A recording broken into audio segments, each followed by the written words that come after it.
আপনাদের সাথে খুব সহজ পদ্ধতিতে ঘুগনির রেসিপি শেয়ার করব। এই ঘুগনি আপনারা রুটি, লুচি, পরোটা, নান যার সাথেই খাবেন একদম জমে যাবে।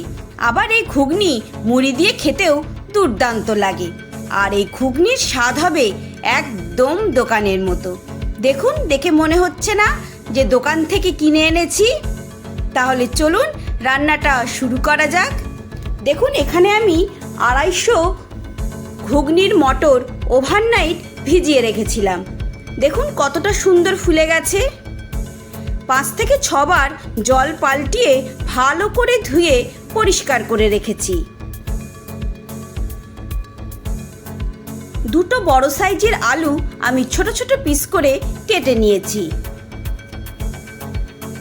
প্রেসার কুকার বসিয়ে দিয়েছি। এইবার ঘুগনির মটরগুলো অ্যাড করে দিচ্ছি।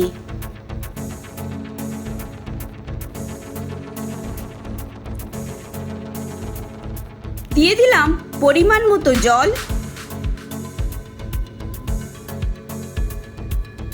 আর দিয়ে দিলাম হাফ চামচ নুন। এইবার প্রেসার কুকারের ঢাকনা দিয়ে আমি 3টে সিটি দিয়ে মটরটা সেদ্ধ করে নেব। কড়াই বসিয়ে দিয়েছি। কড়াইতে দিয়ে দিলাম 4 চামচ মতো সর্ষের তেল। দিয়ে দিলাম হাফ চামচ গোটা জিরে, এলাচ, দারচিনি, শুকনো লঙ্কা ফোড়ন। একটু ভালো করে ফোড়নটা নাড়াচাড়া করে নিচ্ছি। এইবার অ্যাড করে দিচ্ছি কেটে রাখা আলুগুলো।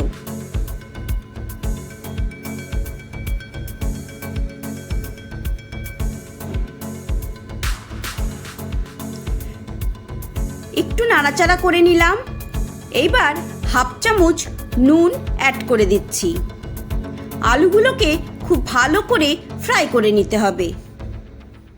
দেখুন, আলু অনেকটাই ফ্রাই হয়ে এসছে। এইবার অ্যাড করে দেব একটা বড় সাইজের পেঁয়াজ কুচি। আলু ভাজা হতে হতে পেঁয়াজটাও ভাজা হয়ে যাবে।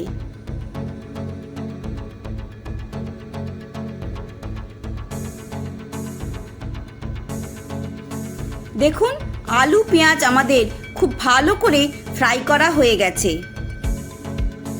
এইবার অ্যাড করে দিচ্ছি হাফ চামচ আদা বাটা, হাফ চামচ রসুন বাটা আর দিয়ে দিচ্ছি একটা ছোট সাইজের পেঁয়াজ বাটা।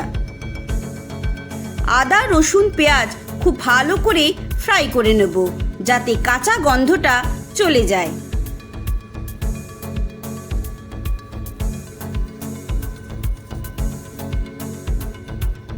দেখুন, সব কিছু ভালো করে ফ্রাই হয়ে গেছে। এইবার অ্যাড করে দিলাম একটা টমেটো কুচি।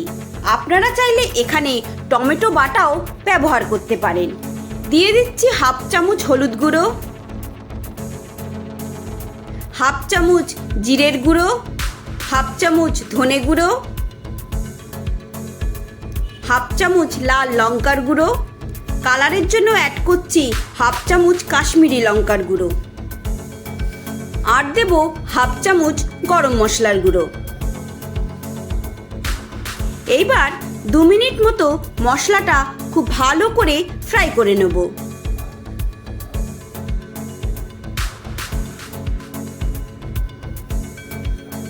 এই সময় গ্যাসের ফ্লেমটা একদমই লোতে রাখবেন, না হলে মশলাটা পুড়ে যেতে পারে। দেখুন, মশলা খুব ভালো করে ফ্রাই হয়ে গেছে। এইবার সামান্য জল দিয়ে আমি আরও 2 মিনিট মশলাটা ভালো করে কষিয়ে নেব।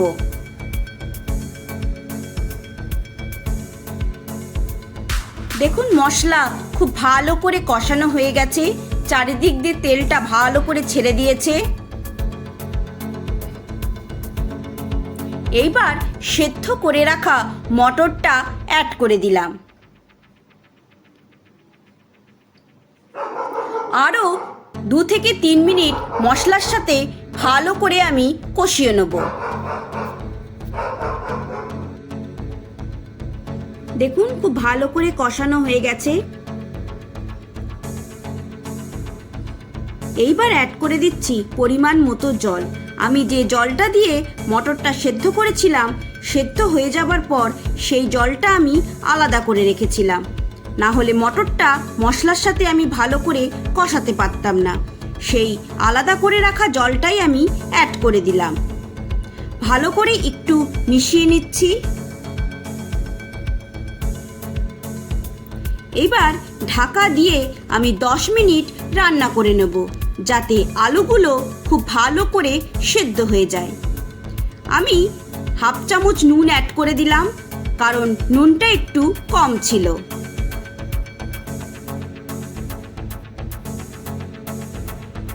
ঢাকা দিয়ে দিচ্ছি। দেখুন 10 মিনিট পর ফিরে এসেছি। ঝোল অনেকটাই শুকিয়ে গেছে।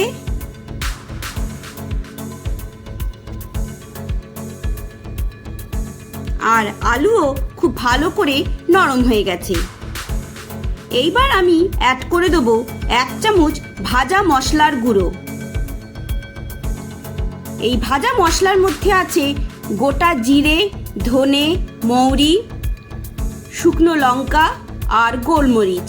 আমি ভালো করে ড্রাই রোস্ট করে নিয়ে গুঁড়ো করে রেখেছিলাম। দিয়ে দিলাম কিছুটা ধনেপাতা কুচি, আর দেব 2 চেরা কাঁচা লঙ্কা। দেখুন বন্ধুরা, আমাদের ঘুগনি একদম রেডি হয়ে গেছে। অবশ্যই এই পদ্ধতিতে একবার বাড়িতে ঘুগনি ট্রাই করবেন, দেখবেন খেতে দুর্দান্ত হয়। তাহলে বন্ধুরা, রেসিপিটা আপনাদের কেমন লাগলো অবশ্যই আমাকে কমেন্ট করে জানাবেন। ভালো লেগে থাকলে একটা লাইক করবেন, বন্ধু ফ্যামিলি মেম্বারদের সাথে শেয়ার করবেন। আবারও আপনাদের সাথে দেখা হবে নতুন রান্নার কোনো রেসিপি নিয়ে। চলুন তাহলে একদম দোকানের মতো ঘুগনিটা সার্ভ করা যাক। একটা বাটির মধ্যে আমি 2 হাতা ঘুগনি নিয়ে নিয়েছি। দিয়ে দিলাম কিছুটা পেঁয়াজ কুচি, কিছুটা শসা কুচি অ্যাড করলাম, কাঁচা লঙ্কা কুচি দিয়ে দিচ্ছি, দিয়ে দিলাম কিছুটা ধনেপাতা কুচি, হাফ চামচ চাট মশলা দিয়ে দিলাম,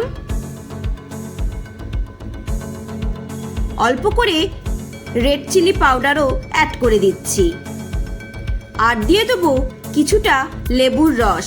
আপনারা চাইলে এখানে তেঁতুলের কাঠও অ্যাড করতে পারেন। দেখুন বন্ধুরা, মনে হচ্ছে না একদম দোকান থেকে কিনে এনেছি? আর দেখেই জিভে জল চলে আসছে। অবশ্যই বাড়িতে ট্রাই করবেন আর আমাকে কমেন্ট করে জানাবেন কেমন হয়েছিল। সবাই ভালো থাকবেন, সুস্থ থাকবেন। ধন্যবাদ।